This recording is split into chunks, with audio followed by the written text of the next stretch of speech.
split our time. Right. When are you going to come see us here in California?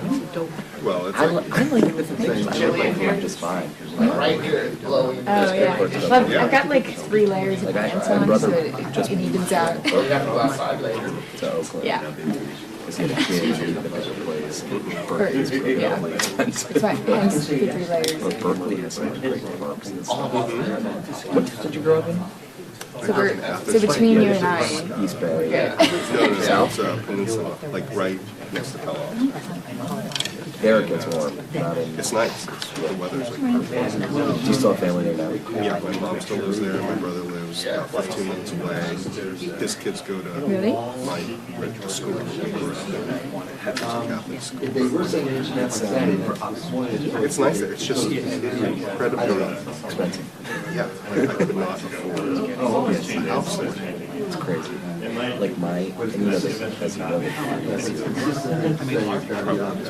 Oh, they do? based on when you bought it. No kidding. Brothers, mother-in-law. The picture's way, it's a little bit different. No, I'm not even ready for that. But it's a lot more user This thing that we can. You have to do this whole file formatting. Nice. Like, I mean, it's fine, but like, because I think even then, the whole naming.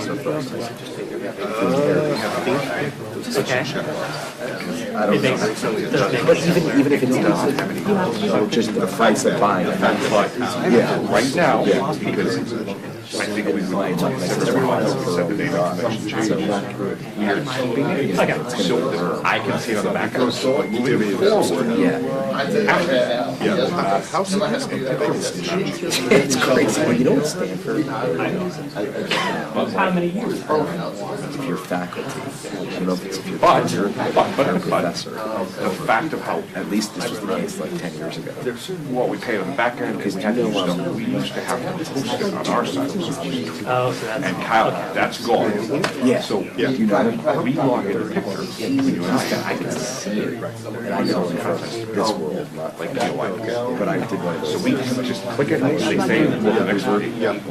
picture is the content. Complete, criminal. We're not doing that virtually, but we could. Yeah. They will take a No, but we're, yes, we are doing it now. How Kevin is working on that just They will site. Tentatively, it is the first,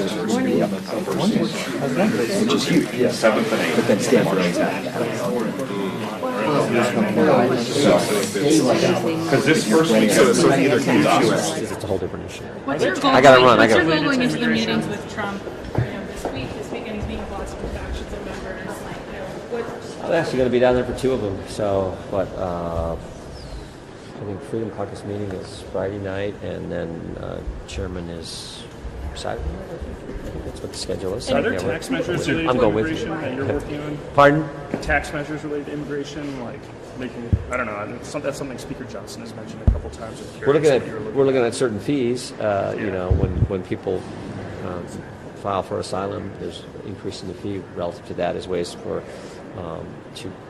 to fit this into reconciliation. We're looking at those kind of issues. When you meet with Mr. Trump later this week, what's your top priority when you talk to him? What's I the think message I think it's going to be message more send? President Trump talking to us. I'm going to be listening. All right, thank you all. Oh, also, You gotta hit this one. Greenland.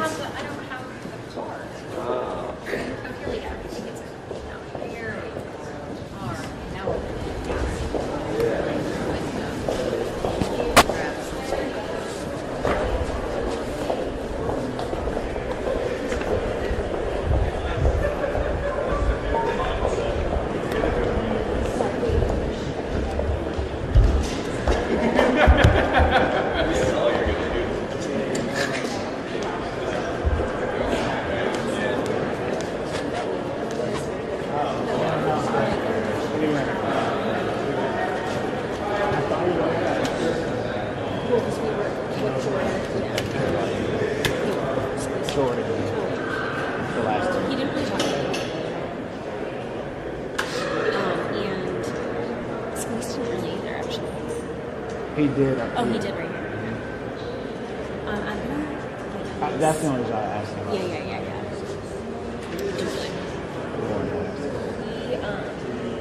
He didn't say much, but he was talking about immigration. That's It's their point. related, yeah.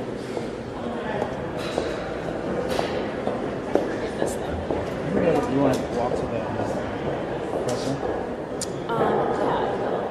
And then you're good here. Nobody else. Yeah, I'm gonna really. walk. Okay, you're good. Sounds good.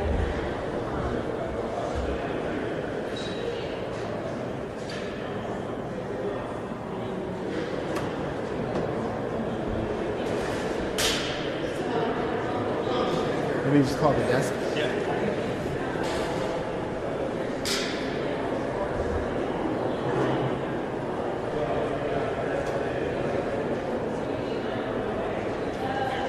Hey, so we are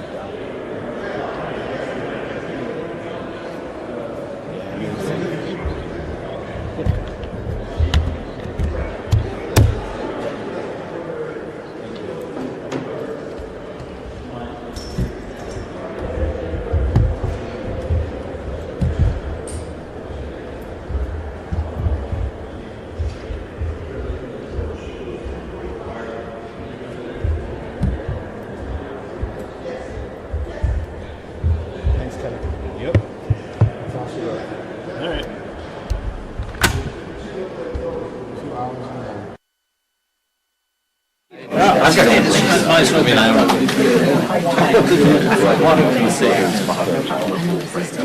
Do you think we have to be out there at a certain time? We were talking.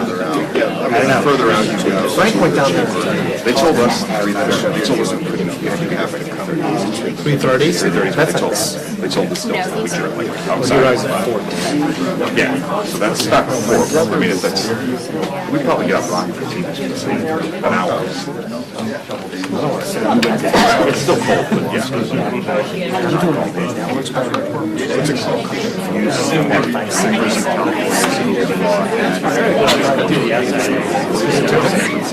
I mean, it's like, My brother's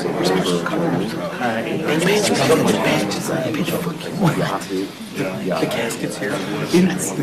There was some details inside the hearse. Inside the hearse, we're told that. Lester's coming out, right?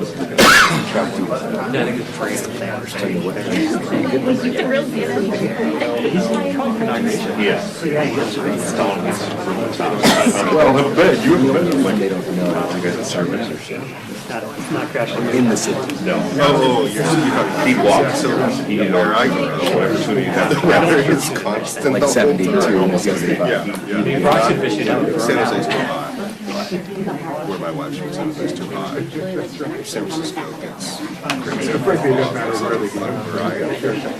Actually, it used to be the summer homes for the wealthy in San Francisco. You didn't have a second.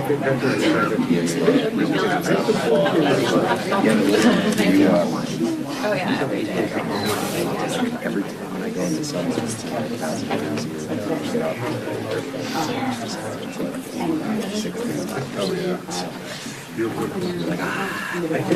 it's like a cold shower. I try not to do that. And San Francisco's got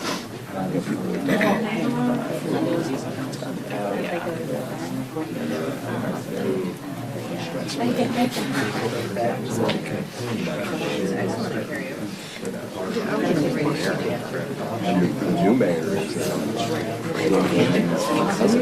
that right? he's like a tech guy, and he's like started my work since it's like gonna take big, Not tolerating. yeah, he's like I'm turning it over. I mean, even then, currently, there's no great weather. Yeah. Oh, I didn't know how to erase it, and I said, don't talk to me. There's the strobe master. Look at that pro photo deal.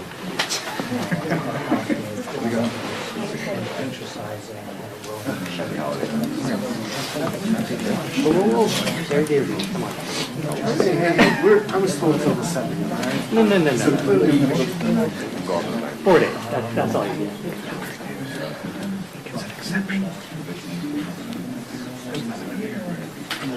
Yeah, I was second, dude. See? Who's that? I don't know. Yeah, see? Did you not get your gift when you went to the restaurant, you idiot? That's how I know it's a holiday when we go to the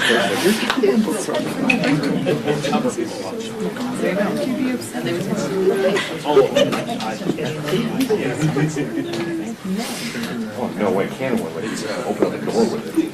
Well, the kind of when you tie up a note around this.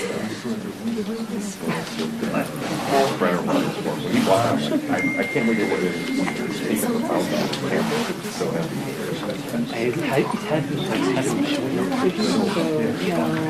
That's for something else, but Either way. Harnick, we got to play with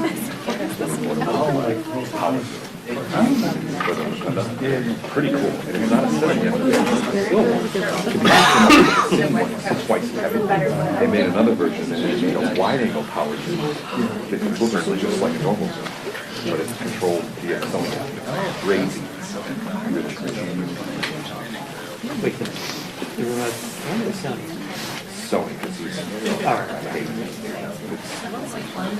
but he can control it all via computer, the same way the Canon is. It's pretty cool.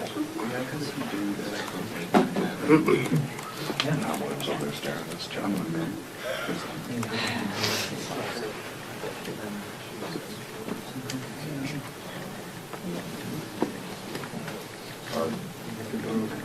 James quite a while. The flash guy cooled down. Story. Probably soap. Sitting on a bucket of those. Yeah. Kind of a mix. But then I also thought I could go one step higher. The same stuff that's used for like tools and and put that in a bowl, like buy a container of it, it's really so stuff. The silicone packs. I bought some in the toolboxes when I traveled. Yeah, they're great because a surface rust drives me batty on like certain tools. So this stuff, the dryer sheet works with chalk, but it's Heads up.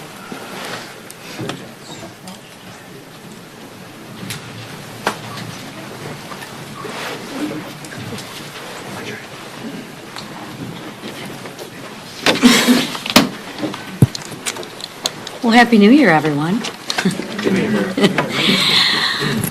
On behalf of the House Republican Conference, it is my honor to kick off the first leadership stakeout of this year, and we're excited as Republicans. Democrats have made the bed that they lie in, and they need to own their decisions every single day.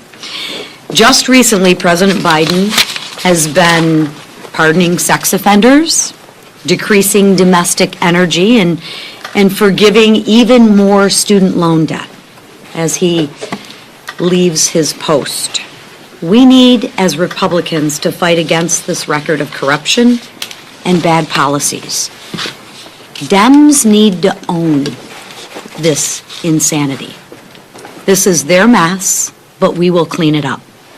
And fortunately, there is a better path forward. And it's a very stark contrast.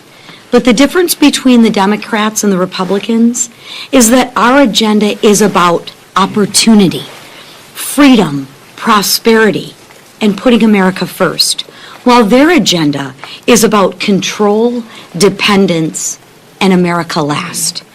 We have an opportunity for a massive political realignment, and we are excited about that. We have a unified Republican government that wants to put America first again. We also won on building diverse coalitions, and I'm committed to doubling down on these efforts as conference chairwoman. We ran on a political platform that is about being accountable to the people. The Democrats alienated the working class, while the Republicans proved we want to be the party of the bigger tent. We want more investments in America. We want energy independence again, not an increased reliance on foreign countries that hate us and hate what we stand for. We want to make our country safer. Today, the House is expected to vote on the Laken Riley Act for people like Congressman Addison McDowell. The southern border is very personal, and he's going to speak.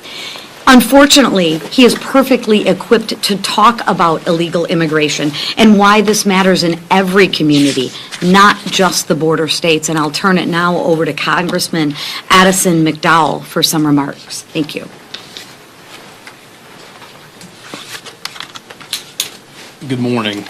Last week, when we were sworn in and I took my oath and became a member of the 119th Congress, my entire family was here with me. Everyone except for my little brother, Luke.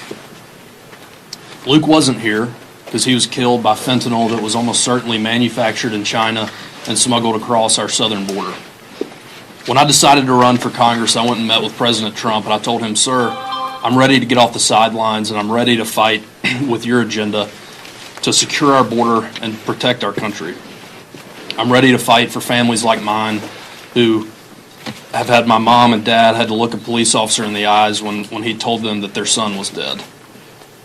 Every day that Kamala Harris and Joe Biden and the Democrats in Congress refuse to act, more people will die.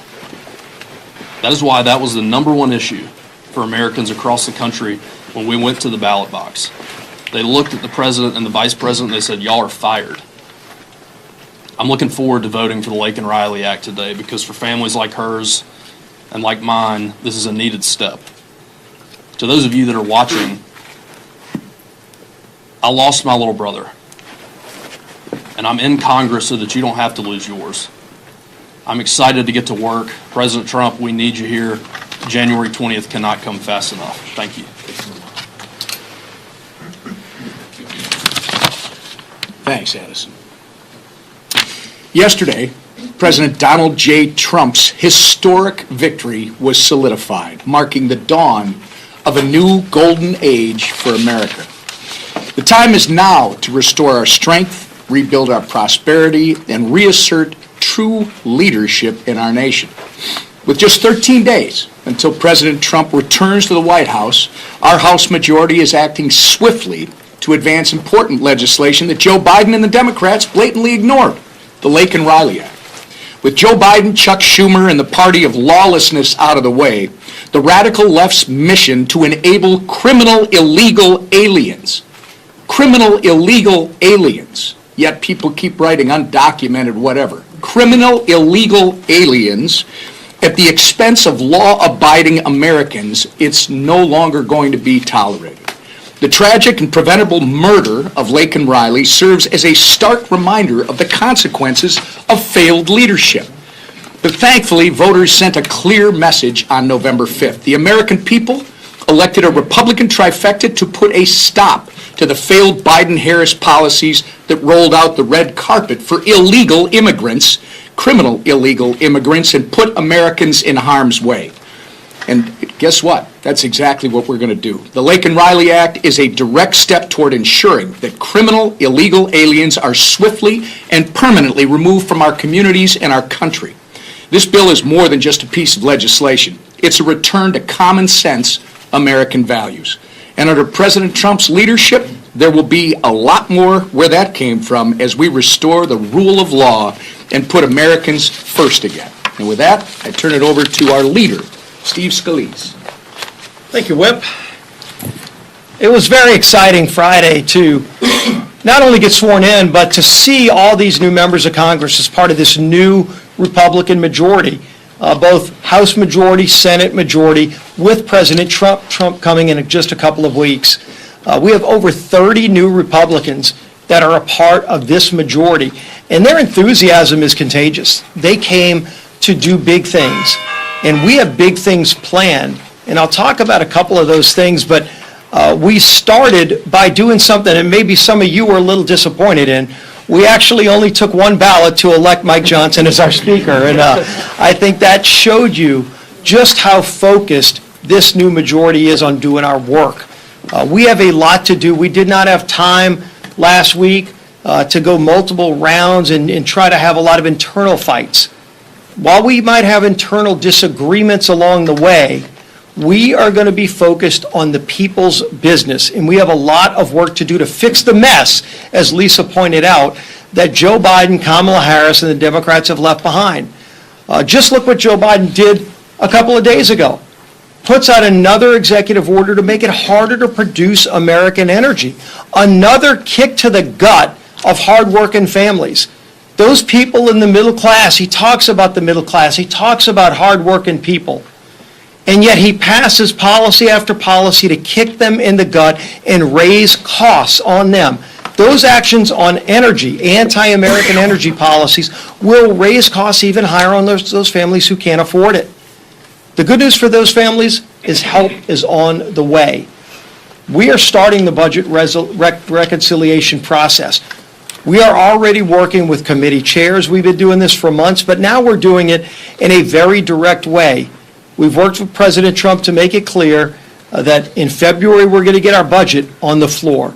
The committees will be working by March to actually get the policies in place to not only secure the border, to get good energy policy in place, to reverse a lot of these radical regulations that are crushing families across America, but to just get Washington to have some common sense again, as President Trump has talked about, and then to move that through the House by April. By Easter. It's an ambitious agenda, but it's an agenda that all of us signed up for. We're starting today with the Lake and Riley Act, a bill we passed last Congress, but Chuck Schumer made it clear he was not going to allow through his far-left radical Senate. Well, now we have a new Senate, and John Thune wants to move that bill as early as this week. So that is good news to people like Addison. Real people like Addison who have real stories, where Washington had left them behind and didn't care about their problems. The good news for them is there's a new light in Washington. There's a new sign of hope in Washington where we're going to be addressing the problems that families are facing. And we're going to do it quickly. This is going to move at rapid speed because the problems America faces cannot wait. So this Congress is open for business, and it's ready to move fast. You're going to see that aggressive agenda led by our first ballot speaker, Mike Johnson. Well, thank you all, and welcome to the 119th Congress. It has already gotten off to a swift start, and it has to. And I tell you what, there's a real feeling on Capitol Hill right now in the midst of the snow and all the winter drama, as well as across the country. It really does feel like a new day in America. It really does. And we're excited about it. The excitement is palpable. Our members are ready to get to work, and we already are. We have hit the ground running, as we promised everyone we would on that campaign trail, because we have to fix everything, and it begins today.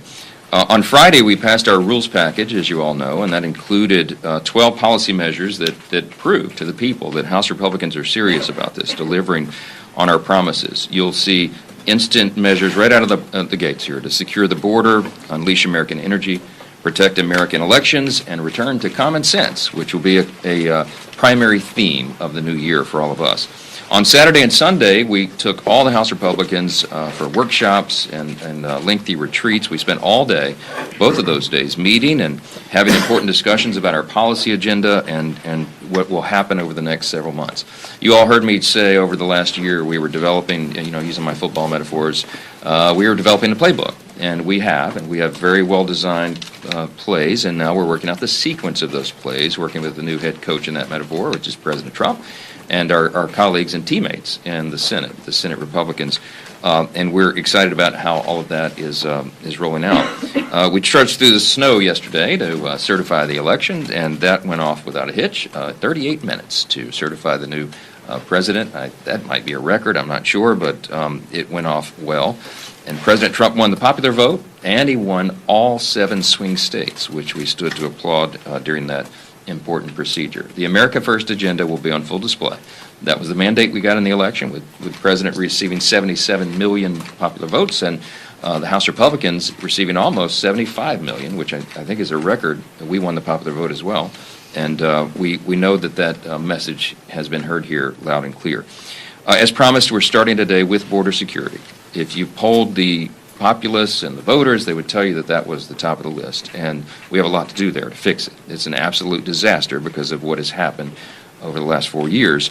And the Lake and Riley Act is a big part of that. You know her story. It was last February, 22-year-old student, reminds us, many of us, of our own children, out for a jog. A vicious killer tragically murders her. And that killer entered the country illegally with Joe Biden's open border and took the life of a beloved daughter and sister and friend. The only thing President Biden did after Laken's tragic death was apologize for calling her murderer and illegal. That's outrageous. And we all know the real victim here is young Laken. There are real consequences to policy decisions. This one was deadly. It was reminiscent of what the tragic story that Addison shared about his little brother. And we all feel that acutely. This is a story that's repeated across the country to so many, many countless American families, and it must come to an end. And it will. And we'll begin with legislation like the Lake and Riley Act today. When we brought this bill forward last Congress, it's shockingly, amazingly to me, 170 House Democrats voted against that legislation. We're going to detain and deport illegal aliens who commit burglary, theft, larceny, shoplifting, certainly vicious and violent crimes, and I can't believe anybody would be opposed to that. But as Democrats struggle with their identity now as a party post-election, we'll find out if they're still clinging to that open border policy and that mantra, and despite the American people roundly rejecting all that in November. We'll see. This will be a telling vote. Also this week, the House will vote to impose sanctions on ICC officials and put the ICC prosecutor Karim Khan back in his place. He does not have jurisdiction over Israel or the United States, and it is outrageous that they're issuing arrest warrants for Prime Minister Netanyahu and Israel's Defense Minister Gallant. The ICC is actually equating Israel and Hamas, even as Hamas still holds Israelis and American hostages. It is just absurd. The House will not tolerate rogue actors who circumvent international law to attack Israel and threaten America. We won't do it. And this bill passed the House on a bipartisan basis last Congress, and after we vote on it again, with Leader Thune now in leadership in the Senate and Chuck Schumer out, I expect that'll be brought to the Senate floor for a vote. Finally, later today, we'll have the chance to honor President Jimmy Carter, the late president, as he lies in state here in the Rotunda. Special occasion, obviously, one of the rare opportunities that we have to honor a former president in this manner, and I hope you all join us to remember President Carter and mourn with his family and with the nation. With that, I'll take a few questions. Front row. Mr. Speaker, you talk about the unity of the conference, but there is some dissension over how to handle the debt ceiling. That's been a priority for President Trump to deal with right away. How quickly do you want to address the debt ceiling, and what fashion do you see a remedy here to that issue that the President wants to see done as soon as possible? Well, the intention is to handle the debt limit in reconciliation in the process. And that way, as the Republican Party, the party in charge of both chambers, we then get to determine the details of that. If it runs through regular order and regular process and as a standalone or as part of the appropriations, for example, then you have to have both parties negotiating. And we feel like we're in better stead to do it ourselves. So there is a broad range of opinion on that in our own conference, and we are working through that. We'll be having very deliberate, lengthy whiteboard sessions with all of our members. This is something I actually look forward to. I love this process of churning it out amongst our colleagues, because people come to the table with great skill sets, life experiences, deep principled positions, and it's a really healthy thing to have that debate inside the tent and come to the solutions and the consensus together. And people feel like they have a sense of ownership in it when they do that. So that's what we'll be devoting a lot of my time, leadership team's time, our committee chair's time over the coming days and weeks to make sure that everybody is on the same page on that. So the debt limit among all the issues is probably one of the most important. I want to emphasize this, and I'm going to say this every time the issue comes up.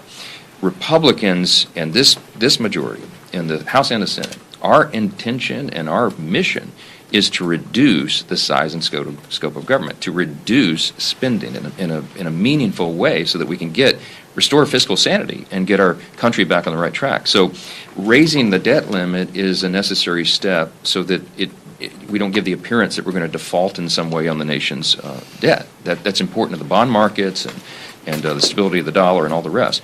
But that does not mean that we have any intention whatsoever or will tolerate spending up to the new debt limit. The idea is to do exactly the opposite. So while that is almost a pro forma sort of step that must be taken, the commitment at the same time is to reduce spending, not to spend more. So that will be the thoughtful discussion we have behind the scenes. That number, the final formula for that is yet to be determined, but it will be determined here in the coming days, and I look forward to having that discussion. Manu. Look, Mr. Speaker, just as part of that, are you open at all to cuts to entitlement programs, specifically to Medicare? No, look, the president has made very clear Social Security and Medicare have to be preserved, and we are not, no one is coming in with the intention of cutting benefits in any way or anything, but we have to look at all spending and look at it very deliberately while maintaining those commitments. The Republican Party is not going to cut benefits, okay? We've made that very clear over and over and over, and that's the commitment of the White House and the commitment of this Republican conference. We do know, however, at the same time, there are many, many areas of fraud, waste, and abuse. The government is too large. The agencies are too many. There have too many divisions and employees and all the rest, and there will be a very deliberate auditing of all of that in various aspects as we go through the process. The DOGE initiative, the project, is going on simultaneously, and we'll be dovetailing all that together. So our intention is to, by the end of this Congress, to show the American people we brought the government back down to a measurable state, so to speak, right? That it works more efficiently and effectively for the people, and the way you do that is to get back to the original intent, the primary roles of the federal government. And that's been expanded too much. The government has expanded too much over the last years. I'll take one more back row. Yes, ma'am. Thank you so much. The Atlanta Journal-Constitution. When the Lake and Raleigh Act was on the floor in the previous Congress, a lot of Democrats said they weren't voting for it because they supported the bipartisan bill that we know that President Trump opposed. What is your response to how or will you work with Democrats on something more comprehensive that could get bipartisan support? Yeah, the Lake and Raleigh Act was bipartisan. Leader Scalise is reminding me behind me, 37 Democrats did vote for that. But you noted that 100 or someone... 170 voted against it. And I think they put politics ahead of principle. And we're going to find out where they stand on this now. Look, we have every intention of doing really important bipartisan work in the Congress. To be frank, I was heartened when Leader Jeffries, in his opening remarks before he introduced me to give my speaker's speech, that he noted some of this. He noted border and other things. We'll see. It can't be just empty rhetoric. It's got to be action, and we're going to give them the opportunity to take action with us. Look, we welcome with open arms any Democrat who wants to help us solve these problems because the American people demand and deserve it. It's overdue, and we'll be looking for that, and we'll see how it shakes out. Thank you all. Thank you. Happy New Year. Honored to kick off the first leadership stakeout of this year, and we're excited as Republicans. Democrats have made the bed that they lie in, and they need to own their decisions every single day. Just recently, President Biden has been pardoning sex offenders, decreasing domestic energy, and forgiving even more student loan debt as he leaves his post. We need, as Republicans, to fight against this record of corruption and bad policies. Dems need to own this insanity. This is their mess, but we will clean it up. And fortunately, there is a better path forward. And it's a very stark contrast, but the difference between the Democrats and the Republicans is that our agenda is about opportunity, freedom, prosperity, and putting America first, while their agenda is about control, dependence, and America last. We have an opportunity for a massive political realignment, and we are excited about that. We have a unified Republican government that wants to put America first again. We also won on building diverse coalitions, and I'm committed to doubling down on these efforts as conference chairwoman. We ran on a political platform that is about being accountable to the people. The Democrats alienated the working class, while the Republicans proved we want to be the party of the bigger tent. We want more investments in America. We want energy independence again, not an increased reliance on foreign countries that hate us and hate what we stand for. We want to make our country safer. Today, the House is expected to vote on the Laken-Riley Act for people like Congressman Addison McDowell. The southern border is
kick off the first leadership stakeout of this year, and we're excited as Republicans. Democrats have made the bed that they lie in, and they need to own their decisions every single day.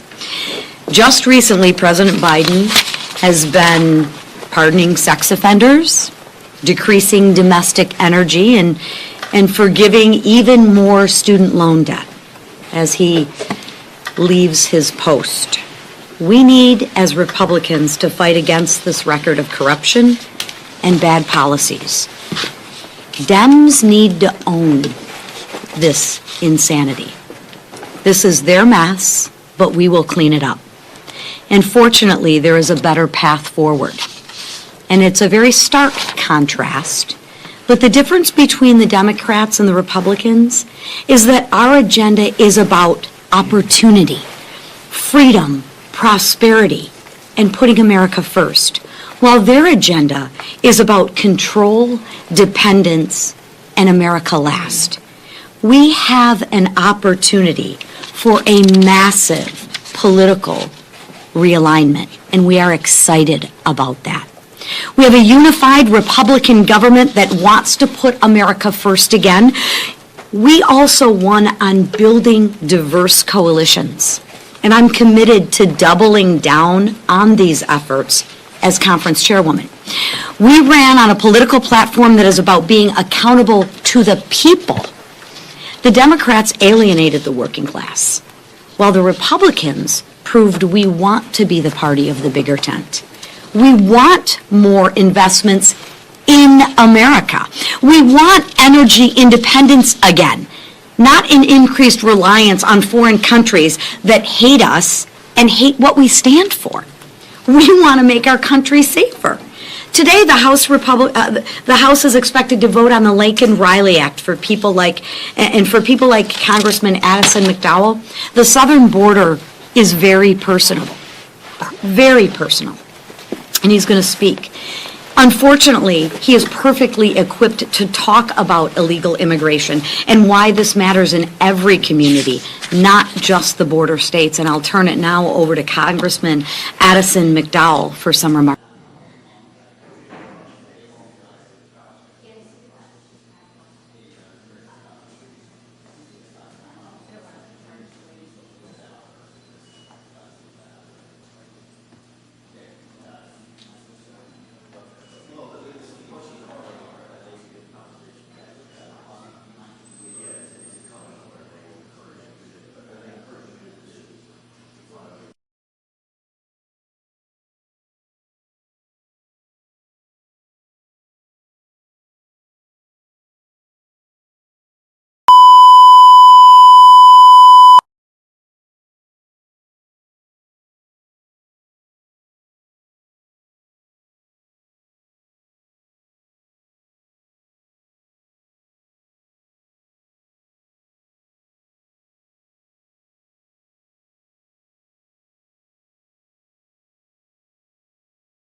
Thank you very much.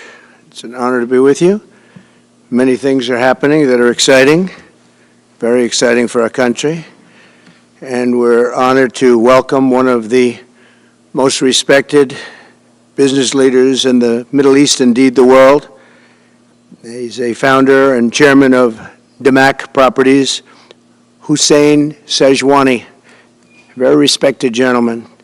And I'm thrilled to announce today that Damac will be investing at least $20 billion over a very short period of time into the United States, and they may go double or even somewhat more than double that amount of money. It's a great thing, and I believe he will say that he's doing it because of the fact that he was very inspired by the election. They wouldn't do it without that election, I can tell you. A lot of people wouldn't. You saw last week where we have somebody who's going to go from $100 to $200 billion, and we have many other people, and we'll be bringing some of them out. Some of them like to do it somewhat more quietly, and some don't, and they feel so strongly about the country that they want to let people know about it. But it's an honor to have such a great investor investing in our country. The investment will support massive new data centers across the Midwest, the Sun Belt area, and also to keep America on the cutting edge of technology and artificial intelligence. He's very big into the data centers, and that's going to be a very hot item in the coming years, as you know, with AI. In particular, the first phase of the project will be in Texas, Arizona, Oklahoma, Louisiana, Ohio, Illinois, Michigan, and Indiana, those places. And Hussein, I'd love you to come up and say a few words. Thank you very much. Thank you. Thank you. Thank you, Mr. President. It's been amazing news for me and my family when he was elected in November. We've been waiting 4 years to increase our investments in U.S. to a very large amount of money. We are a company operating in more than 20 countries around the world. We have delivered more than 45,000 luxury units and another 45,000 in the pipeline. In data center, we are in 10 countries around the world, in Asia, Europe, and Middle East. And we're very, very excited now with his leadership and his open strategy and policy to encourage businesses to come to U.S. For the last 4 years, we've been waiting for this moment. And we're planning to invest $20 billion and even more than that if the opportunity in the market allow us. But at the moment, we're planning $20 billion in data center, catering for the AI and cloud business for the hyperscalers. Fantastic. Thank you, Mr. Great President. honor. Thank you very much. So nice. And that man knows what he's doing. He knows.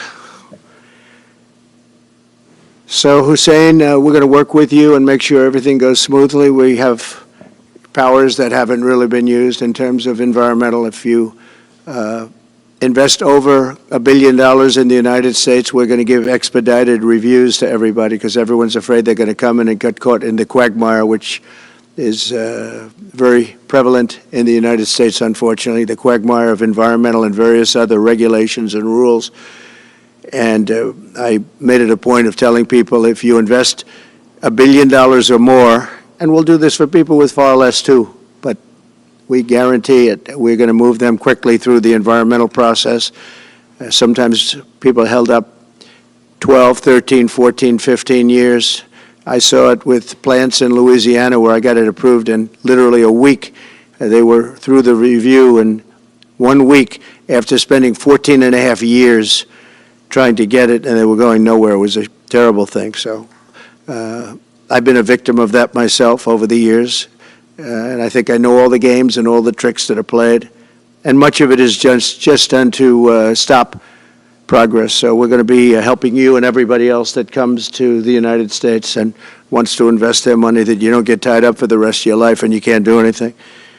This commitment further underscores that many of the greatest business leaders on earth are seeing a very bright economic future for America since the election. As you know, a lot of positive things have happened. We are inheriting a difficult situation from the outgoing administration, and they're trying everything they can to make it more difficult. Inflation is continuing to rage, and interest rates are far too high. And I've been disappointed to see the Biden administration's attempt to block the reforms of the American people and that they voted for. We had a landslide election. We won every swing state. We won the popular vote by millions and millions of people. Nobody even knows how many people, millions. And they're still counting in some areas. You know, they're still counting the vote in some areas. Can you believe this? What a place. What a horrible place. One of the things we're going to do is we've got to fix the election so that we get honest counts and they get done by 10 o'clock in the evening or something thereabouts. They have places where they're still counting votes. President Biden's actions yesterday on offshore drilling, banning offshore drilling, will not stand. I will reverse it immediately. It'll be done immediately. And we will drill, baby, drill. And we're going to be drilling in a lot of other locations. And the energy costs are going to come way down. They'll be brought down to a very low level. And that's going to bring everything else down. That's what caused it to go up, along with the ridiculous spending on the Green New scam.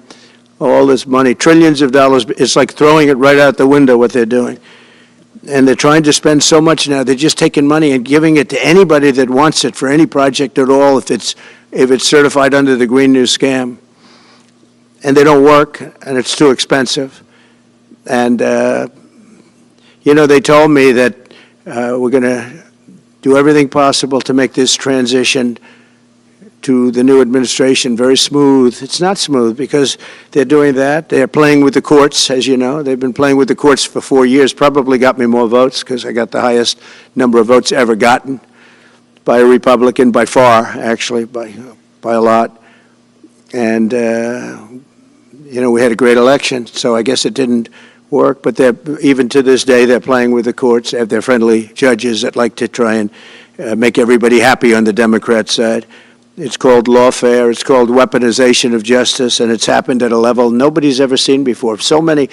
I defeated deranged Jack Smith. He's a deranged individual. I guess he's on his way back to The Hague. And we won those cases. Those were the biggest ones. And the press made such a big deal out of them, but we did nothing wrong. We did nothing wrong on anything. And the people saw that. You know, when they vote, when a Republican, it's not easy for a Republican. When the Republican wins the popular vote by millions and wins all 7 of the swing states, people said, well, he could win 4. We won all 7, and we won them by a lot. That tells you we won. That tells, and they've been watching this injustice. I call it the Injustice Department. What they've done is so bad. The whole world has watched that. And it took work, but it got me a lot of votes because when explained, I mean, we have a judge in New York who's a very crooked judge. I'm under a gag order. I can't even talk about aspects of the case that are the most vital aspects. I'm under a gag. Do you know that I'm the president-elect of the United States of America? I'm a former very successful president. We had the greatest economy in the history of our country. We had borders that were sealed and beautiful. Everything was good. We had no wars. We defeated ISIS. We had no wars. Now I'm going into a world that's burning with Russia and Ukraine, with Israel. You took a look at that attack on October 7th, the attack on Israel, with the horrible way they got out. Not the fact that they got out. I would have been out before them. But we would have been out of Afghanistan with dignity and strength as opposed to looking like a bunch of fools with 13 dead and many, many badly, horrifically injured. Nobody ever talks about them. No arms, no legs. Nobody ever talks about them. The way they got out was outrageous, leaving billions of dollars of brand new military equipment that I bought in the hands of the Afghans and specifically the Taliban. It's the group. And we were doing very well. We would have been out. We would have been respected. I think it's one of the reasons it was so badly handled, that withdrawal where people are jumping onto airplanes, falling off the sides of airplanes when they're 3,000 feet in the air. And nobody's ever seen anything like that, the worst. And because of that, I think Russia went and attacked Ukraine. When they saw that, they said, these guys are incompetent. They don't know what they're doing. But we know what we're doing now, and that's going to all end. And we have a great military. I defeated ISIS, as you know. We're in no wars. I just finished a couple. And we got also our soldiers guarding Syria and Turkey. We're in the middle. We had 5,000 soldiers. They would have been gobbled up with two armies. We had one army, 300,000. We had another one, 500,000 or 600,000, getting ready. We had 5,000 people in the middle. I said to a general, how do 5,000 people do in that case? And the general just looked at me and said, not well, sir, not well. And I took him out. And you know what happened? Nothing. I got criticized. I saved 5,000 lives, actually. And we did a great job, and we're going to do an even better job because now we have a tremendous amount of experience. We have people that I can rely on. But the 625 million acres, people can't realize, it's like the whole ocean. Take an acre. You know, an acre, you have a house on a half an acre, on a quarter of an acre, or an acre. If you have an acre, you have a big deal. Now you multiply that by 625 million acres. It's like, feels like the whole ocean. And that's our strength, you know. People can say we manufacture, we don't manufacture. The thing we have oil and gas more than anybody in the world. We're going to have more of it, too. But they took away 625 million acres of offshore drilling. Nobody else does that. And they think they have it, but we'll put it back. I'm going to put it back on day one. I'm going to have it revoked on day one. We'll go immediately if we need to. I don't think we should have to go to the courts. But if we do have to go to the courts, you know, they try to be sneaky. They go in and they sign. Remember, this is a man that said he wants the transition to be smooth. Well, you don't do the kind of things. You don't have a judge working real hard to try and embarrass you. Because I did nothing wrong. By the way, I did nothing, absolutely nothing wrong. If I did something wrong, I wouldn't be standing here right now because I've won all these cases. Nobody's ever won so many cases as I have against the Justice Department. I mean, Jack Smith had cases all over the place. People were being subpoenaed, lives were being ruined. They were spending everything they had, money. We were helping them out. We had to. They were subpoenaing people that had no idea what they were even talking about. That's a sick group of people. And it was all to influence the election. It was all a fight against a political opponent. We've never had that in this country. We have had that in certain countries. We've had that in third-tier countries.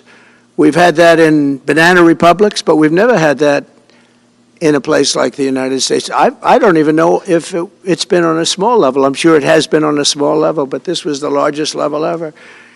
They brought this moron out of The Hague. He's a mean guy. He's a mean, nasty guy. His picture was perfect because you look at his picture, you say, that's a bad guy with his robe, his purple robe. And he executes people. He shouldn't be allowed to execute people because he'll execute everybody. He's a nut job. But we won all of those cases with him. And, I mean, I don't know the judge in Florida, but we had a brilliant judge in Florida that saw right through it. And we won the case. She was a brilliant judge with great courage.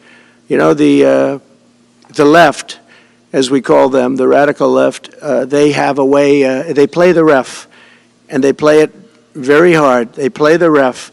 They go and say horrible things about judges and prosecutors. And some judges and prosecutors say, look, the only way I'm going to get these people off my back is to give victory to them. They're playing the ref. I think it's illegal what they do. It's almost like talking. It's worse than talking to a judge.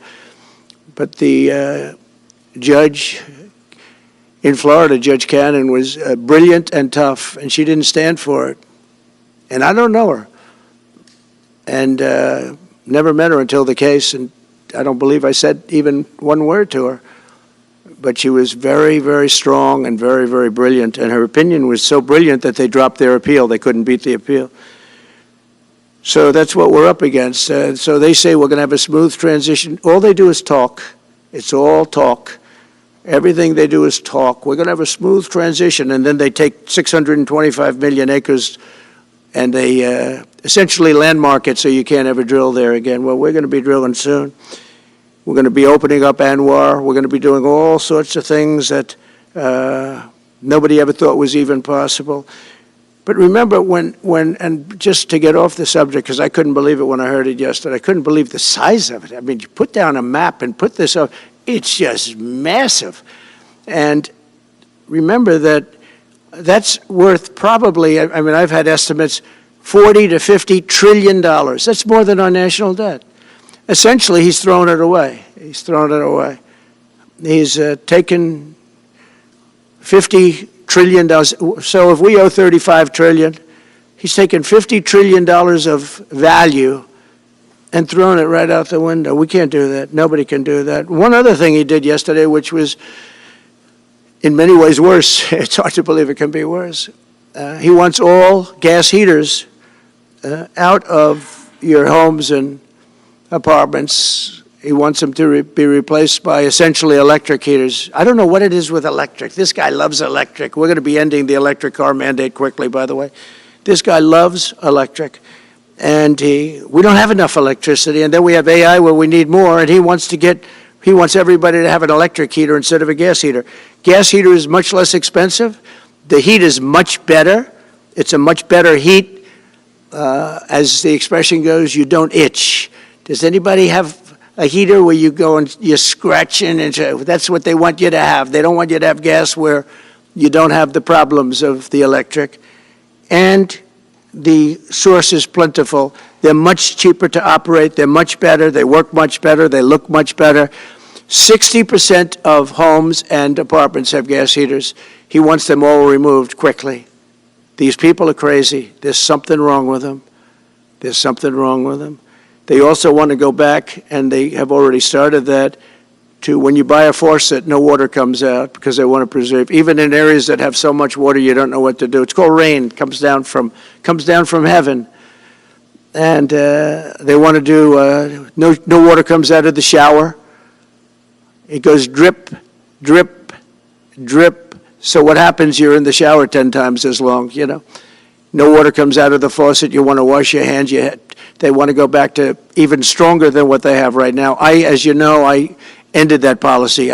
You can have all the water you want. It makes no difference. It comes weird, especially in certain areas. We have so much water, we don't know what to do with it. But these are all things. They want very, very little water to go into your dishwasher, almost none. And you know what people do? They just keep pressing, keep it going. They end up using more water. Likewise, washing machines. They want in your washing machine to have very little water coming out of the washing machine. So when you wash your clothing, you have to wash it 4 times instead of once. You end up using more water. We're a party of common sense, and things that I'm telling you now is really all about common sense. On January 20th, we'll turn the economy around very quickly, because right now when I think of our economy, I think about inflation. That's what we have. We have inflation, I believe, at a level that we never had before. There's never been anything like it. And over the next 4 years, the United States is going to take off like a rocket ship. But really, it's already doing it. If you take a look, just last month, SoftBank announced the $200 billion. I think it'll be 200. He said between 100, and I said, how about making it 200? And he sort of said yes, but let's say it's 100, but it might be 200, right, Brian? Dollars, United States, creating more than 100,000 jobs. Hussein just announced a tremendous investment that he's going to make, and that's money that's in the bank. He's going to come and do it, and he'll do a great job, and he'll build the best centers in the country, I guarantee, because I know the way he builds. Since my election, the stock market has set records. The S&P 500 index has broken above 6,000 points for the first time ever, never even close. In a single month, small business optimism soared 41 points. It's not a 41. It went up 41 points. And that's the largest in the 39-year history of the group that does it. According to Gallup, the American people's confidence in the economy has just surged to the highest level in history. That's why I have a news conference like that. I take the greatest business leaders in the world. I say, hey, do you want to say you're going to invest the money? They're not looking for news conferences. They're saying, what am I doing here? They go in and they invest money, but it's good to know where the smartest business people in the world are investing, and they're investing in the United States. So we've done this all in 2 months of not being there.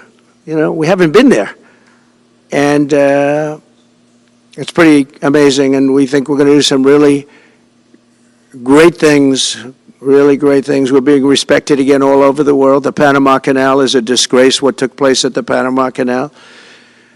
Jimmy Carter gave it to them for $1, and they were supposed to treat us well. I thought it was a terrible thing to do. You know, it's the most expensive structure ever built in the history of our country, relatively. It would be the equivalent of substantially over $1 trillion today. We lost 38,000 people. Think of it, 38,000 people, they died from malaria, mosquitoes. They were unable to stop the mosquitoes. They paid people 5 times more to take the job. Many of those people died. We gave it away for $1. But the deal was that, you know, they have to treat us fairly. They don't treat us fairly. They charge more for our ships than they charge for ships of other countries. They charge more for our Navy than they charge for navies of other countries. They laugh at us because they think we're stupid, but we're not stupid anymore. So the Panama Canal is under discussion with them right now. They violated every aspect of the agreement, and they morally violated it also. And they want our help because it's leaking and not in good repair. And they want us to give $3 billion to help fix it. I said, well, why don't you get the money from China? Because China's basically taken it over. China's at both ends of the Panama Canal. China's running the Panama Canal. And they come to see this Biden, this guy who should never have been allowed even to run for president. Of course, she shouldn't have either, because that never happened. It had to be 2 people, not 1. But they want $3 billion to fix the Panama Canal that's run by China and makes a lot of money, China. One of the most profitable structures ever built, because you have ships lined up back to Florida, frankly, and they just keep going through, and the numbers are staggering, $500,000 to $1 million a ship.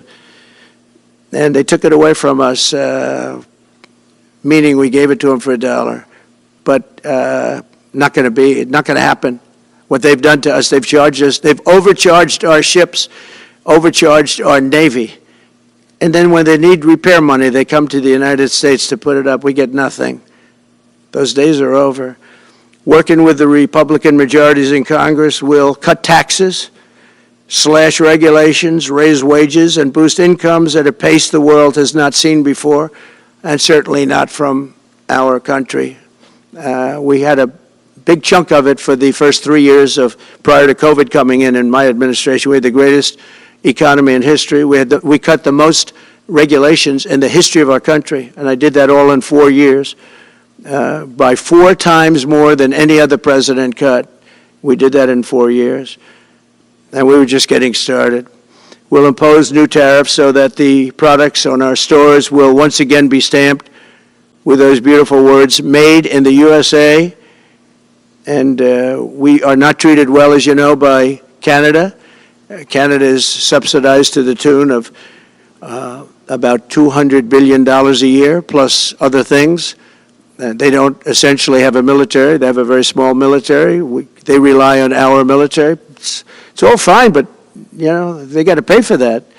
It's very unfair. I have so many great friends. One of them is the great one, Wayne Gretzky. I said, run for prime minister. You'll win it'll take 2 seconds. But he said, well, am I going to run for prime minister or governor? You tell me. I said, I don't know. Let's make it governor. I like it better. But no, something's going to have to be done. Same thing with Mexico. We have a massive deficit with Mexico, and we help Mexico a lot. They're essentially run by the cartels, and can't let that happen. Mexico's really in trouble, a lot of trouble. Very dangerous place. And we're going to be announcing a future date pretty soon. We're going to change, because we do most of the work there, and it's ours. We're going to be changing, sort of the opposite of Biden, where he's closing everything up, essentially getting rid of $50 to $60 trillion worth of assets. We're going to be changing the name of the Gulf of Mexico to the Gulf of America, which has a beautiful ring that covers a lot of territory. The Gulf of America, what a beautiful name. And it's appropriate. It's appropriate. And Mexico has to stop allowing millions of people to pour into our country. They can stop them. And we're going to put very serious tariffs on Mexico and Canada, because Canada, they come through Canada too, and the drugs that are coming through are at record numbers. So we're going to make up for that by putting tariffs on Mexico and Canada, substantial tariffs. And we want to get along with everybody, but you know, they have to. It takes two to tango. We're approaching the dawn of America's golden age. It's going to be a golden age for America. We have things that nobody else has. We have more natural resources. We have, number one, nobody knew that until I came along. I made us number one. We were number three. I made us number one in a very short period of time in drilling.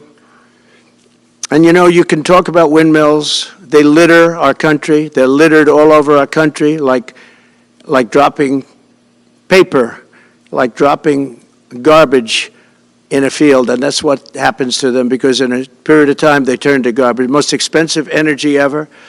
They only work if you get subsidy. The only people that want them are the people that are getting rich off windmills, getting massive subsidies from the U.S. government.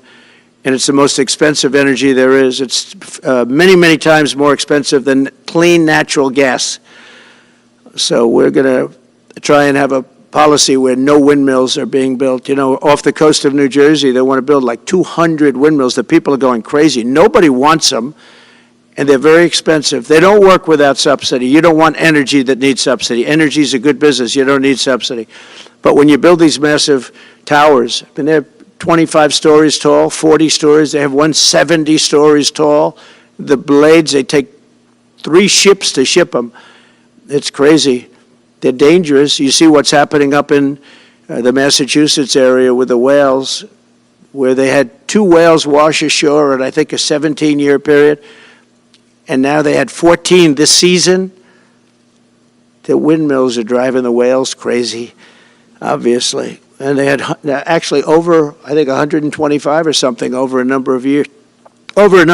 And we don't want that to happen. It's a disaster it's amazing the way a true environmentalist would say, oh, we love wind. It sounds good, but that's about where it ends.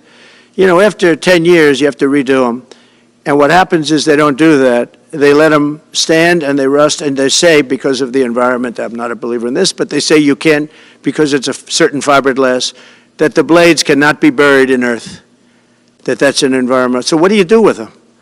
What do you do with them? And I don't know if you've ever gone to Palm Springs, California, or any of these places where you have long-term windmills standing.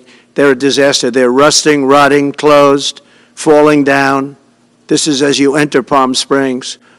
And they put new ones next to them because nobody wants to take them down, because why should they take them down? It's very expensive to take them down, and you can't do anything with them because the blades, you can't bury them because of the environmental protection. We'll look at that. Doesn't make sense, but that's what they say.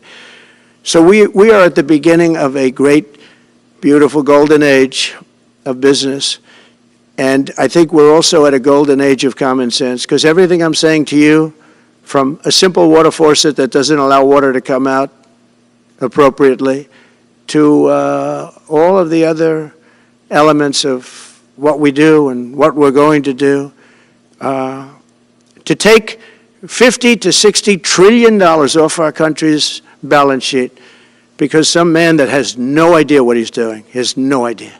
You know it, I know it, the Democrats know it. What they did is a crime by allowing that to happen.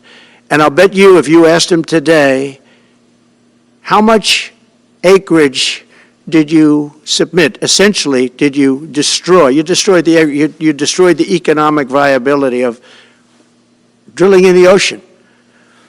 And with AI coming along and all, you know, a lot of people don't realize that AI is going to be a big thing, but you'll need double the electricity at least that we have right now. So right now we produce electricity for many, many different things. AI is a very big deal in terms of the future. China is already building electric facilities, big, bold electric facilities. And you know how they're being fired up? With coal. They're being fired up with coal. And we're going to build bigger and better ones.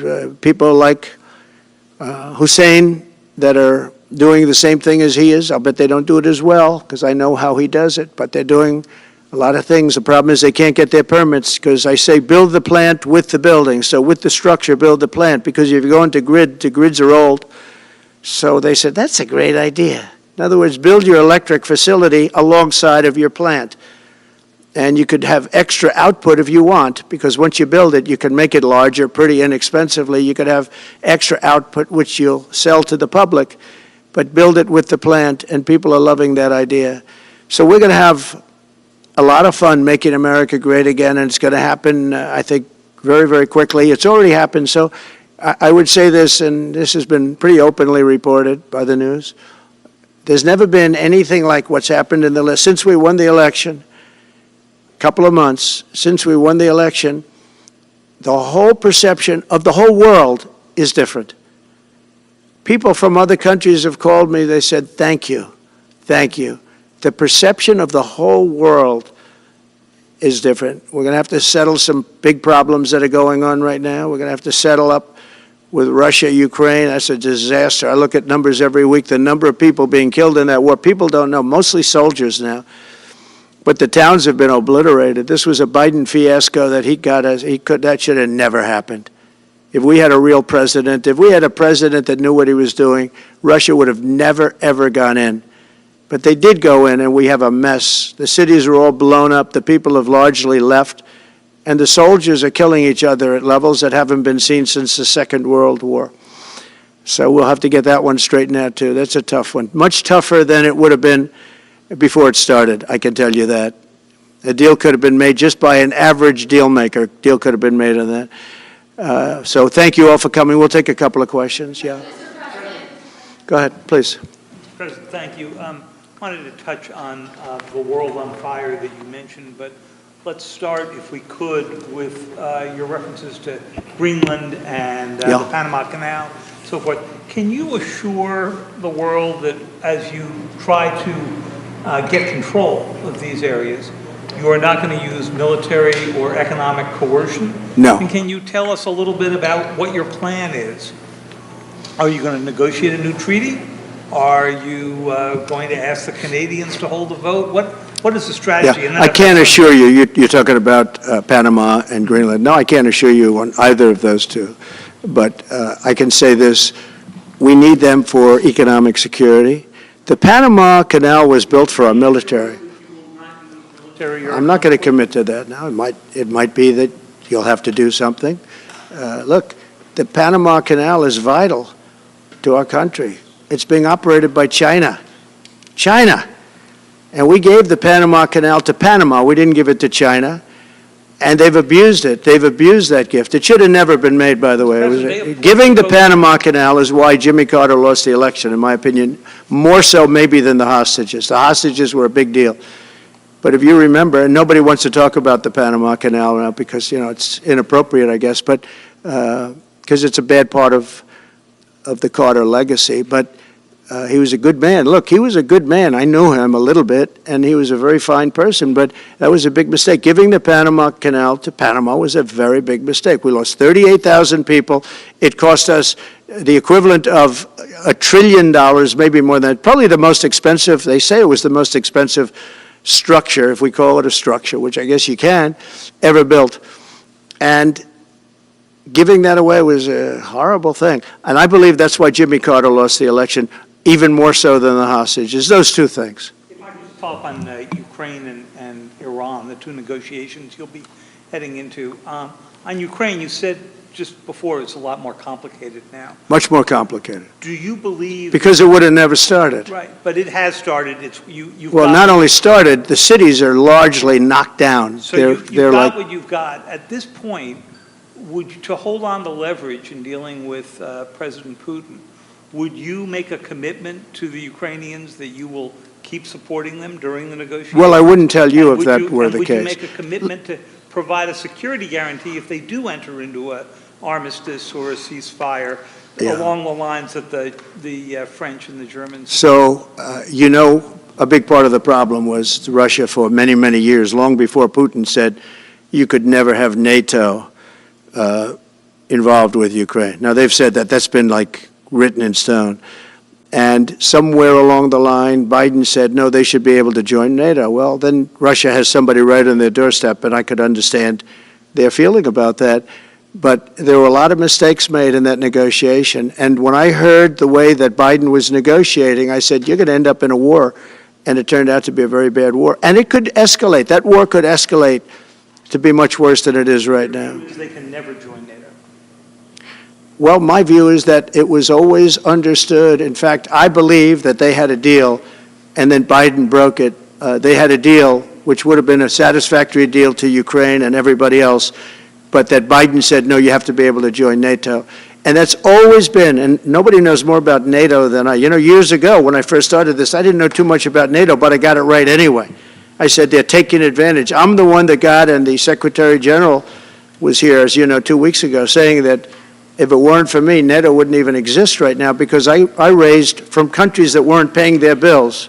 At that time, 28 countries, 20 of them were not paying their bills, 21 to be exact. They weren't paying, or they were paying a very small portion. And I raised over $680 billion, that was the number he gave, by saying, if you don't pay, we're not going to protect you. And as soon as I said that, the money came pouring in. But Obama could have said it. Other people could have said it. Bush could have said it. Nobody said it but me. I took a lot of heat. They said, oh, that's a threatening statement. Well, they weren't paying their bills. I said, we're not going to protect you if you're not paying the bills. So in a true sense, I saved NATO, but NATO's taken advantage of us. And one of the problems that I have, and I've said it openly, I said it to President Zelensky, Europe is in for a tiny fraction of the money that we're in. Now, whether you like that situation or not, Europe is much more affected than the United States. We have a thing called the ocean in between us, right? Why are we in for billions and billions of dollars more money than Europe? And you know, they're a similar size, a little smaller, but they're a similar size economy as the United States when you add them up. And yet Europe is in for a small fraction of the number the United States is in. Now, Biden could have called them up during the term. That's what I did. I said, you have to pay your bills. And they all, one stood up, I won't say who, you'll probably have it, because the papers, the media hated to report on it. But a prime minister stood up from a country, you know, a famous meeting of 28 nations with no press, no anybody in the room. He stood up, he says, does that mean if we don't pay our bill, and at that point it was 2%, it should be 5%, it should be 5%, not 2%, but at that point it was 2%, but many people didn't pay. Some people didn't pay anything. But many people were way, including Germany. Germany was at less than 1%.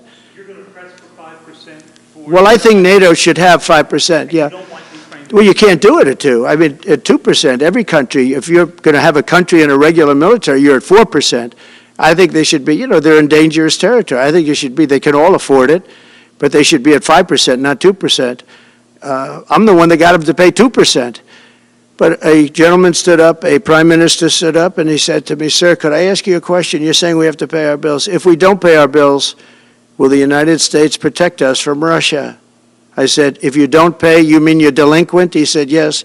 He said, if you're delinquent, we will not protect you. I took a lot of heat. Although it was somewhat closed door, I took a lot of heat from the media. And you know what happened? The money started pouring in. That's why NATO has money. And the Secretary General said it was the most incredible thing he had ever seen in a negotiation. Now, if I would have said, yes, we will, nobody would have paid. If I would have loved to say, yes, we'll protect you even if you don't pay. But that's not the way life works. Mr. President, two questions related to each other. First, you said on your first day of office you're going to pardon January 6th defendants. Are you planning to pardon those who were charged with violent offenses? Well, we're looking at it, and we have other people in there. And as you see, I guess 24 or 28 people came now from the FBI. That came out very quietly. Nobody reported it, but they had people in some form related to the FBI. They had 4 or 5 people that were strongly related to the FBI. We have to find out about that. We have to find out about Hezbollah. We have to find out about who exactly was in that whole thing, because people that did some bad things were not prosecuted. You know, I see it all the time, and you see it too. People that were doing some bad things weren't prosecuted, and people that didn't even walk into the building are in jail right now. So we'll be looking at the whole thing, but I'll be making major pardons. Yes, please. Sorry, just one more point on the previous question. Please. On Jack Smith's report. Good afternoon, Mr. President. It's good to see you again. 2 questions about Syria and the ongoing war in Gaza. About Syria, the Pentagon disclosed last month the U.S. has some 2,000 troops in Syria. That's almost double the number initially we were told of 900. Will you keep that troop capacity the same upon taking Well, over? I won't tell you that because that's part of a military strategy, but I will say it was Turkey. Turkey's been after that country in different names and different forms and shapes for 2,000 years. Those people that went in are from Turkey. And President Erdogan is a friend of mine. He's a guy I like, respect. I think he respects me also. He's the one that didn't go after certain people after I requested that he not. You know who I'm talking about, the Kurds. I don't know how long that's going to, because they're natural enemies. They hate each other. But he didn't do that yet, and he didn't do it in the past also. He started, and I said, please don't do that, and he didn't do it. So, but if you look at what happened with Syria, Russia was weakened, Iran was weakened, and he's a very smart guy. And he sent his people in there through different forms and different names, and they went in and they took over, and that's the way it is. I'm sorry, I don't mean to interrupt you. Do you have concerns about HTS taking control of By the way, I Syria have at this point? the envoy here. Is that in the back? It is. Standing with my son, Eric, is Steve Witkoff, who's just got back from the Middle East, and he's done a fantastic job. He's a great deal maker. I said, what we need there is a deal maker, because nobody makes a deal. We have people that understand where the rivers are and where the meets and bounds are, but they can't talk. They can't make deals. Steve's done a great job. I just want to thank you, Steve. You've been working endlessly for months, and he's working specifically on the hostages, trying to get them back. Well, that was my second question. Is Hamas Steve, come up for a second. Maybe you might want to say a couple of words. Sir, I didn't- Hamas released another hostage. I didn't know Steve was going to be here, actually. Neither did I. He's done a fantastic job, and it's a dangerous job, too, and we appreciate it. He didn't know about this kind of danger and the other deal-making he does. Now he sees a lot of big danger. Come on up, Steve. Mr. President, can I ask you a second part of that? Hamas Yeah, released just one another second, hostage please. video. I'm going to give you a little report on the hostages, if I can. Steve? Thank you very much. Thank you, Mr. President. Wow. Well, I think we're making a lot of progress, and I don't want to say too much because I think they're doing a really good job back in Doha. I'm leaving tomorrow back to go to Doha, but I think that we've had some really great progress, and I'm really hopeful that by the inaugural, we'll have some good things to announce on behalf of the President. I actually believe that we're working in tandem in a really good way, but it's the President, his reputation, the things that he has said that are driving this negotiation. And so hopefully it'll all work out and we'll save some lives. I believe we've been on the verge of it. I don't want to discuss sort of what's delayed it. There's no point to be negative in any way. But I think it's the President, his stature, what he said he expects, the red lines he's put out there, that's driving this negotiation. I'm going back probably either this evening or tomorrow night. Are you confident there'll be a deal before January 20th, or is that something that's likely to happen, if there's a deal even at all? And we've been hearing this now for the better part of... I know. I would say... They better be. Right. I would say that the President is exasperated. I don't want to talk for him, but look, I don't know anyone who delegates better than President Trump. He gives us a lot of authority to speak on his behalf, and he exhorts us to speak emphatically. And emphatically means you better do this, because the alternative... Do you think they're waiting for President Trump to take office? No, I think they heard him loud and clear. Better get done by the inaugural. But when you say all hell will Before be I paid, take office.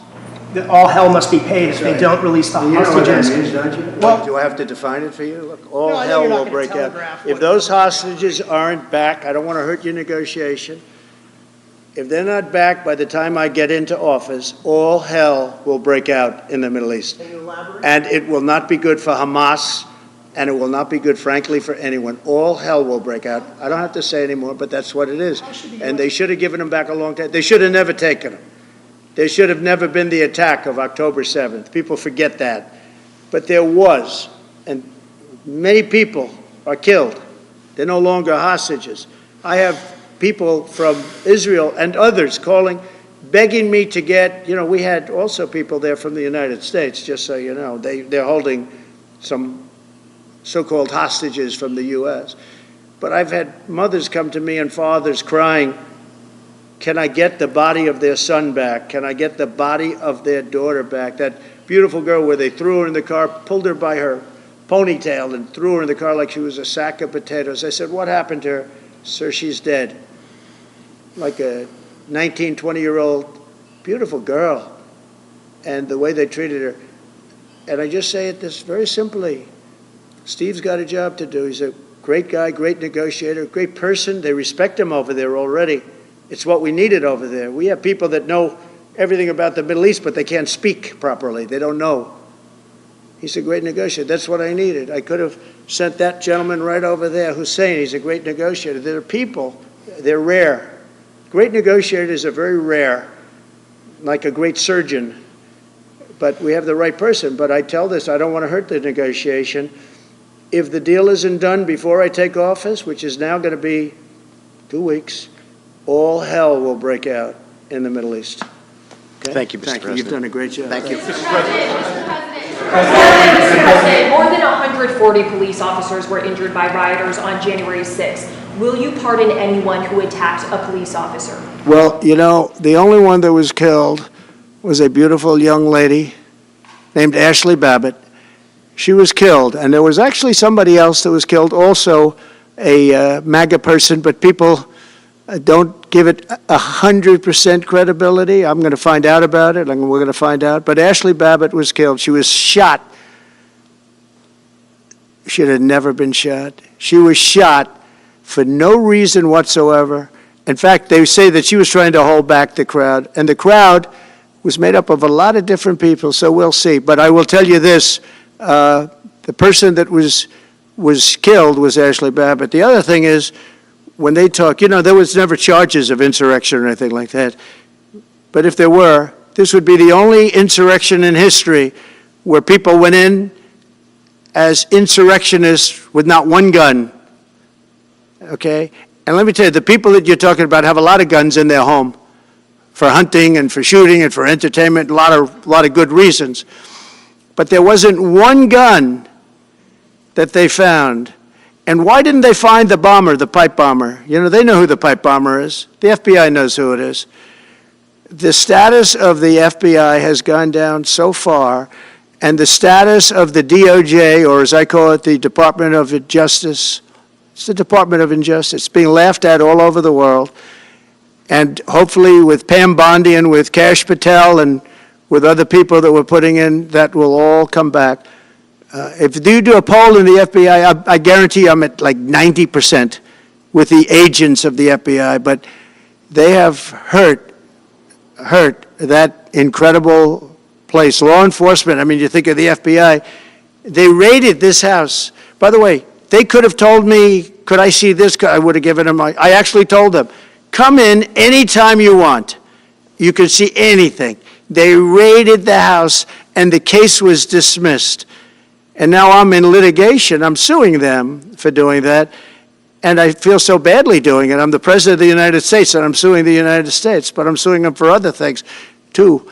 The FBI has gone so, its reputation has been so horribly hurt. Between Comey, who is the worst, and all of the others, what's happened to the FBI is, and we're going to make it great again. We're going to make the FBI great again. We're going to make the Department of Justice fair and strong, but fair again. Because all they did was attack me because I'm their political opponent, and that includes with local judges like Marchand. You ought to find out. Ask them, why do I have a gag order where I'm not allowed to speak? Think of it. I'm the President of the United States, and I'm not allowed to speak. Why? because if I did speak, people would understand the scam. It's a scam. And we have very dishonest judges, and New York judges are very bad. We had one that valued this house at $18 million because it was good for their case. He actually valued that chandelier is worth more than $18 million. He valued this house as $18 million.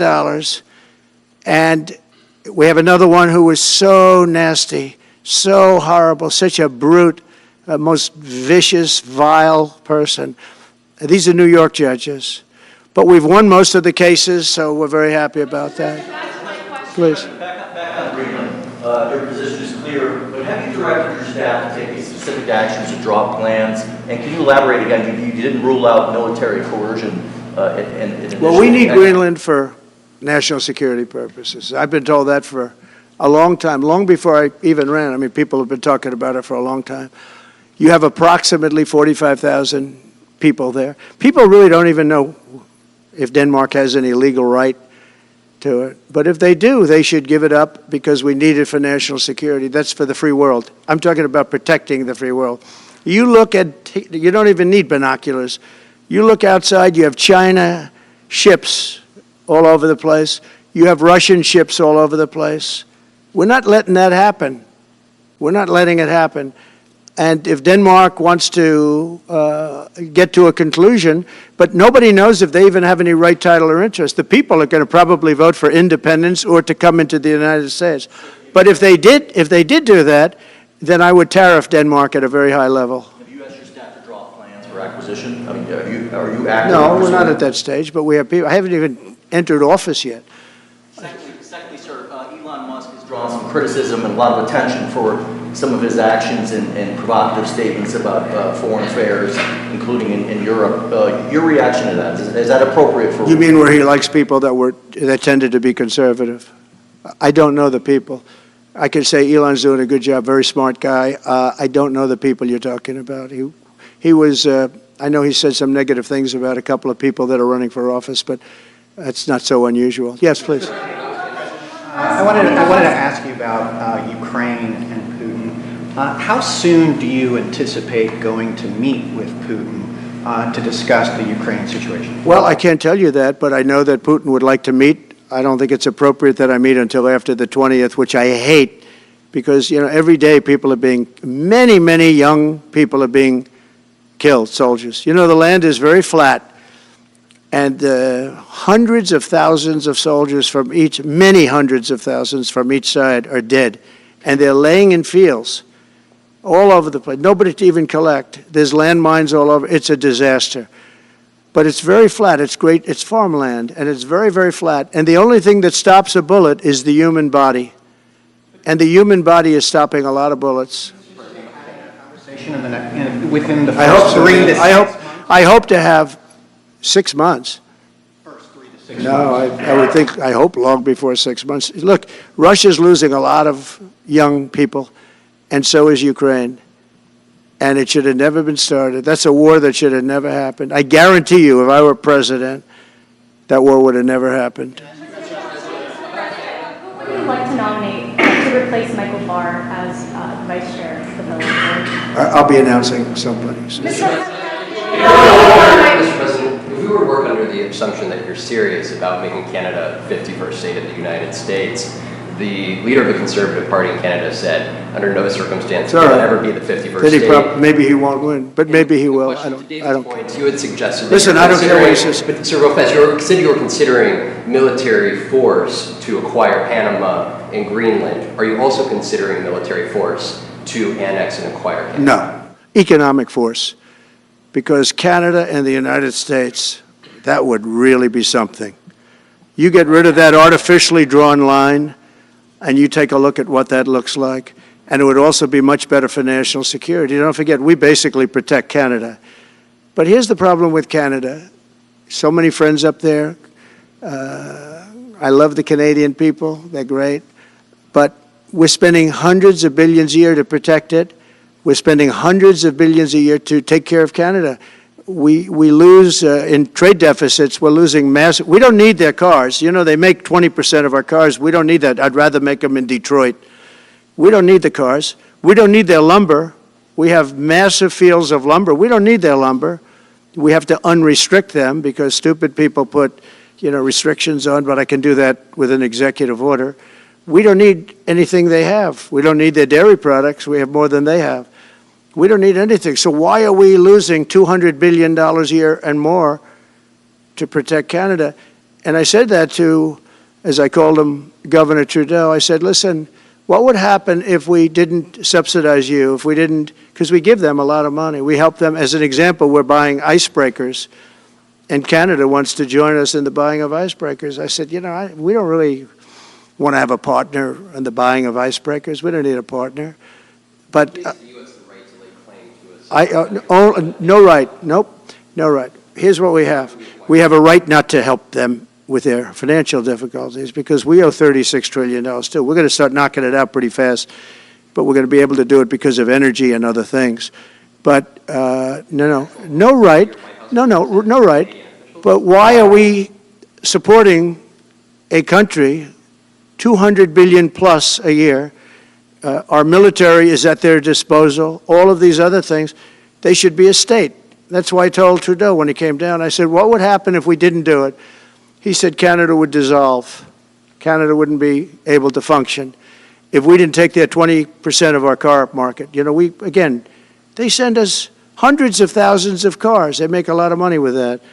They send us a lot of other things that we don't need. We don't need their cars, and we don't need the other products. We don't need their milk. We got a lot of milk.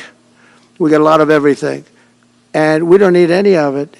So I said to him, well, why are we doing it? He said, I don't really know. He was unable to answer the question, but I can answer it. We're doing it because of habit, and we're doing it because we like our neighbors, and we've been good neighbors, but we can't do it forever, and it's a tremendous amount of money.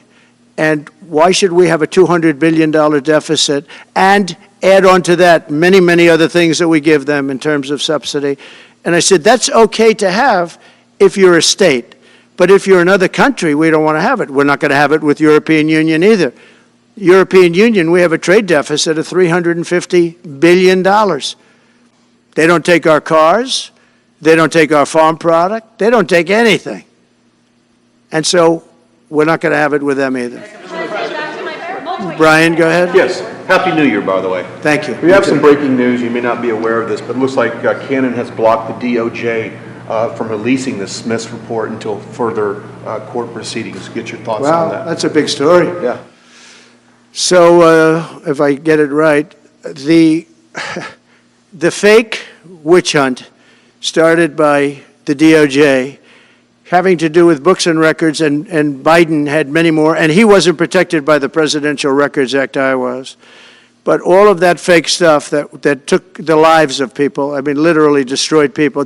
People are destroyed because of what they did. Destroyed. But we got to be president. But Biden did it for 40 years. He did it when he was a senator. That was illegal. And they ruled it was illegal. How about that? They said, it's illegal, but he's unfit to stand trial. So he can stand and be president of the United States, but the prosecutor found that he's unfit for trial. I was going to use that as a major talking point, but I never got to use it because all of a sudden I had a new candidate who was also sort of unfit to stand trial, right? But so what you're saying is that the judge just blocked the, so Cannon was thrown off the case. They dropped their appeal because he had no case. They dropped all of that, the lawsuits against us. They lost the lawsuit. So this is Doreen Jack Smith. So he dropped the lawsuits. He was told to by the DOJ because they had no lawsuit. They lost in court in front of a very strong and a very brilliant judge. They lost in court, and that pertained to other cases in other courts. So he wanted to do a report just before I take office, probably. So he'll do like a 500-page report, and it'll be a fake report just like the investigation was a fake investigation. And I said, well, wait a minute. This guy was thrown off in disgrace. In disgrace. He's going back to The Hague or wherever they're going to send him. In disgrace. Because he failed so badly. Because it was a fake case against a political opponent. They thought they were going to use this to beat me. So what you're saying is, and I'm just hearing that they're not allowed to issue the report. So if they're not allowed to issue the report, that's the way it should be. Because he was thrown off the case in disgrace. Why should he be allowed to write a fake report? It'll only be a fake report.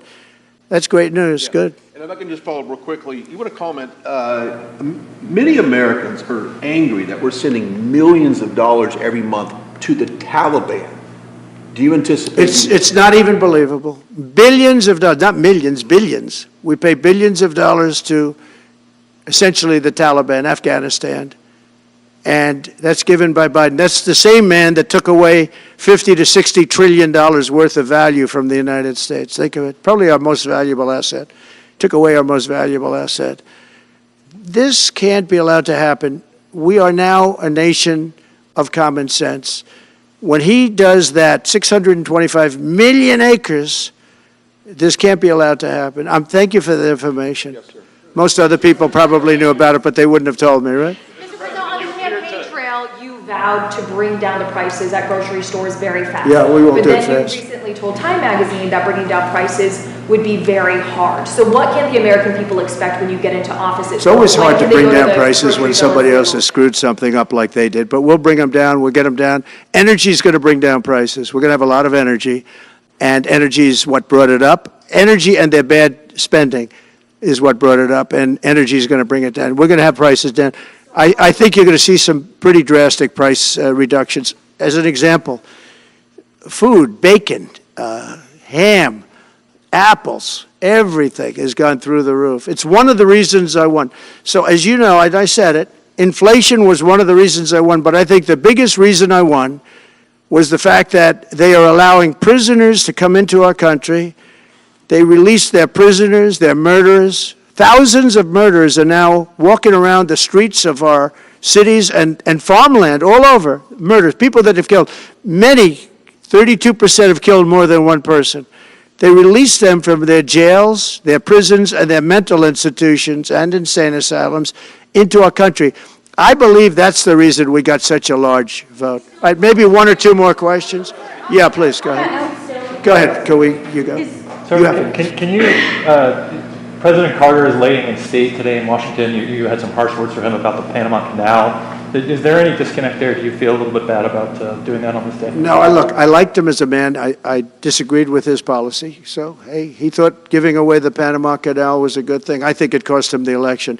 That and the hostages. I actually think that was a bigger factor because that's a deal that just should not have been made. But again, this was a question that was asked of me. I didn't bring it up. I didn't want to bring up the Panama Canal because of Jimmy Carter's death. But people don't bring it up. But, you know, you and other people have asked me about it. No, it's a deal that I was very strongly against. I was a young guy when this took place. But just why would we spend all of that money, lose 38,000 people to malaria, the mosquito? They were dying. It was horrible what was happening. They paid them 4 times more than they would make in the United States, but they knew they were going to go over there and die. And they died in the jungles of malaria. There was nothing we could do to stop it. 38,000, and then we gave it away for $1.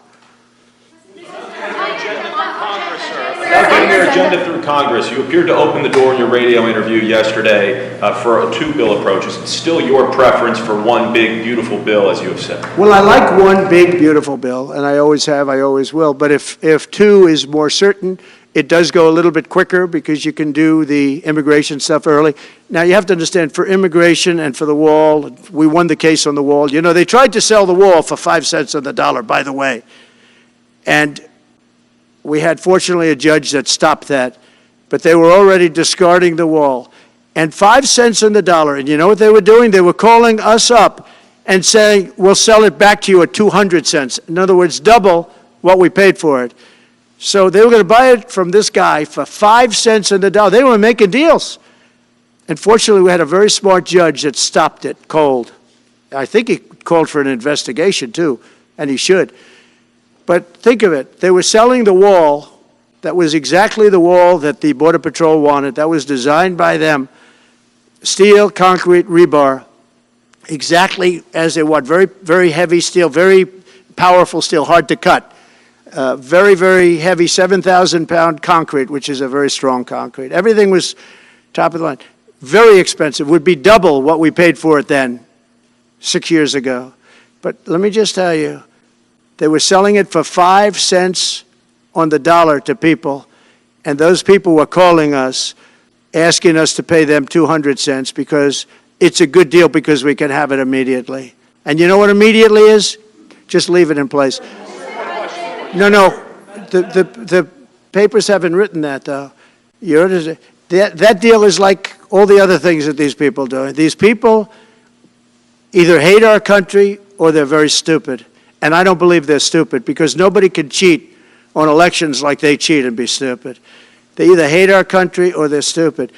So remember what I said, because nobody wants to report it. They were selling the wall for 5 cents on the dollar and trying to resell it back to us for 200 cents or less, but for 200 cents on the dollar. That's a nice return. Meta announced that it will stop putting fact checks on posts on its website. And Meta said today it would stop putting fact checks on its website and instead allow community.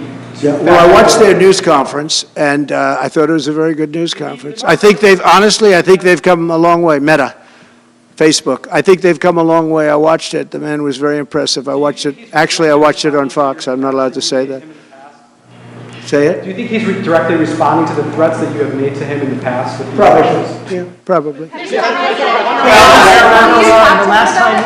last time you were here, you were asked a question about the U.S. possibly launching a preemptive strike on Iran. You said you wouldn't answer that question. On who? Obviously, on Iran. The U.S. launching a preemptive strike on Iran's nuclear facilities.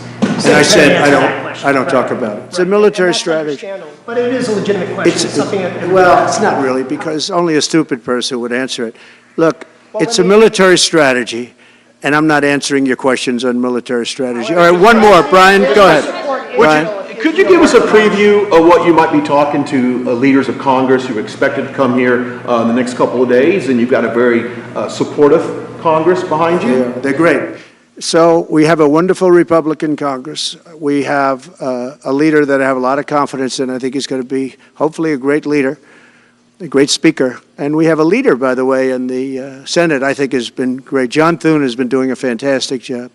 But it goes through the House first. And the question is whether or not we do the 2 bills or 1 bill. And, look, I can live either way. I like the idea of the one big bill, but I can live either way. But they'll be coming down. The senators also will be coming down. And then ultimately we'll be meeting in the White House in a few weeks. But right now this is the winter season. They sort of call this the winter White House.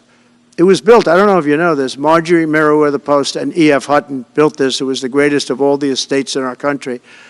And I saved it, and I got a lot of credit for saving it. Most of these big, great houses have been knocked down in Palm Beach, just about all of them, actually. And you'd build 10 mansions on one site, but we saved it. But this was built as the Southern White House, and she gave it to the government. And, by the way, Jimmy Carter gave it back. He said it's too expensive for the United States. So I didn't realize that. Real quick, I was just told. Actually, Jimmy Carter, Nixon was through Watergate. He came down. Nixon came here once, and he thought it was incredible. But he had a thing called Watergate, if anybody remembers that.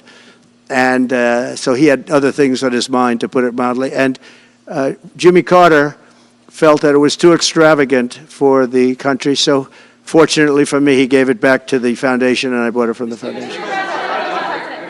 On reconciliation, some Republicans saying in trade for a massive bill that you and they share the interest in, they want to see big spending cuts. Do you agree with that? And Well, I'm okay with spending cuts. I like spending cuts. I'm on the record for spending cuts. And the debt ceiling was given to us. It shouldn't have been, but it was put in our lap. And what I want in terms of debt ceiling isn't the ceiling. I just don't want to see a default. That's all I want. I never talked about spending more money necessarily than all I want to see is no default. Because nobody knows what would happen if there was a default. It could be 1929 and it could be nothing. But that was put into our lap. And it shouldn't have been, but it was, and so we'll handle it. But debt ceiling is not about raising a lot of money. It's really just about extending it. I just want to see an extension. Mr. President, sir, on immigration, How much can you do by executive order, are you planning to do on executive order when it comes to immigration? And how much do you want Congress to tackle this issue? And also on day one, Well, I had the what safest executive border orders are in the you history of our planning? country by far. You remember the famous chart that I brought down. I love that chart very much for a lot of reasons. But I have the safest border by far in the history of our country. And when I took it over, it was a mess. Nothing like it is now. This is 10 times worse. I got elected because of the border the first time, and I think I got elected largely because of the border the third time. And the second time I did equally well. Well, not as well as the last time, but I did very well.